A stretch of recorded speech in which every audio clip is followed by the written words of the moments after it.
Hi, this demonstration is going to show you how to start a David Hockney style collage in your Photoshop Mix app or on your phone or on your Chromebook. So here's one I've already started. I'm actually going to back step and start from the beginning and show you guys. So in your projects, I've had a few other projects I've been working on here, but in your projects, once you get into the app, you basically, all you do is hit the plus button, which is in the top right. I know you can't see it because I'm on a touch screen right now, but then you have these options. You have image, camera, custom canvas. I think really all you need to do is just click image because it's going to resize the image for you every time you add a new image in it. Plus that'll kind of keep it the same size as one image because that's what you're going to turn it. So I'm just going to click image. Now, as you can see here, I already have taken some pictures up close, zoomed in, puzzle pieces like photos, like David Hockney does in his style. Many artists have done it in different ways. I'm choosing to do a self-portrait, full-figure self-portrait for my subject matter just because I'm here in the studio and I felt like that would work best for this demonstration. I probably took about 40 or 50 pictures.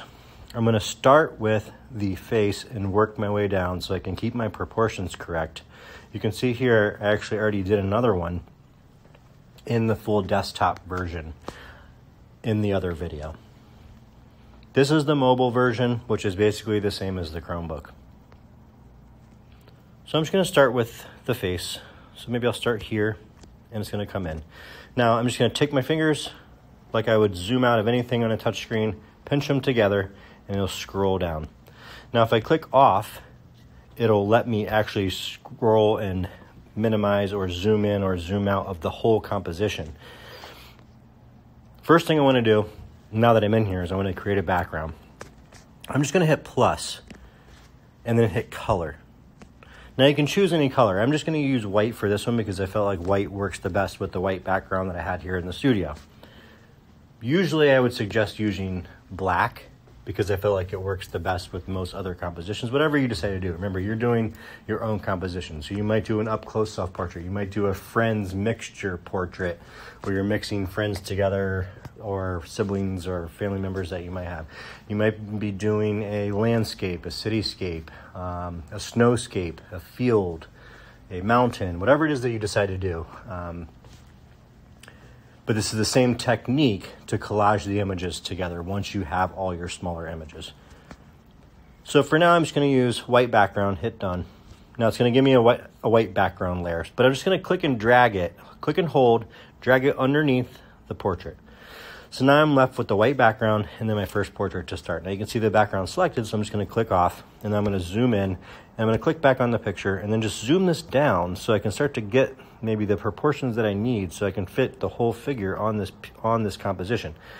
You don't want to start off too big and then realize that you have to go back and shrink everything back down because say you get all the way to the bottom here and all of a sudden you realize you're only at the knees and you still got to fit the whole bottom of the legs and the feet in. There are ways to actually merge layers together and then shrink them all together. That's one option that you can do as well. But for now, we just want to try to make sure that we can get it proportioned in the beginning. So actually, I'm just going to zoom in so I can just click it and then zoom a little closer to the top. Okay, so there's my first picture. I'm going to zoom out, hit plus, just go to my next image. Maybe I'll just start with the next side of the face. So here I'm a little bit more cropped version of the face. I'm going to shrink it back down, click and drag it up. Now, it is better if you click off and then zoom in to get, it allows you to actually zoom and align things better zoomed in versus zoomed out. When it's zoomed out, it wants to like kind of jump larger jumps when it's actually, now there's different ways you could do it. I could leave spaces. I could butt the pictures right up next to each other. That's up to you, however your composition is, but that's my second picture.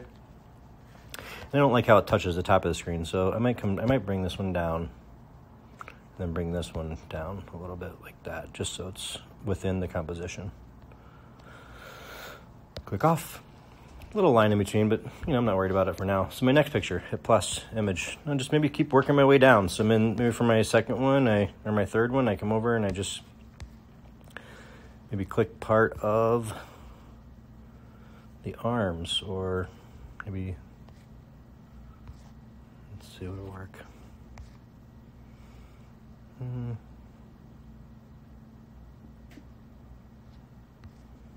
Maybe this one. Just to get a little bit of body, start to get a little bit of neck in the body. So I'm just working my way down the figure. So I'm gonna click off, zoom out, click on the picture, zoom back down, click off the picture, zoom in, click on the picture again, zoom it back down, come over. Now this picture, let's look, if I click off and zoom in, this picture is on top of the other picture.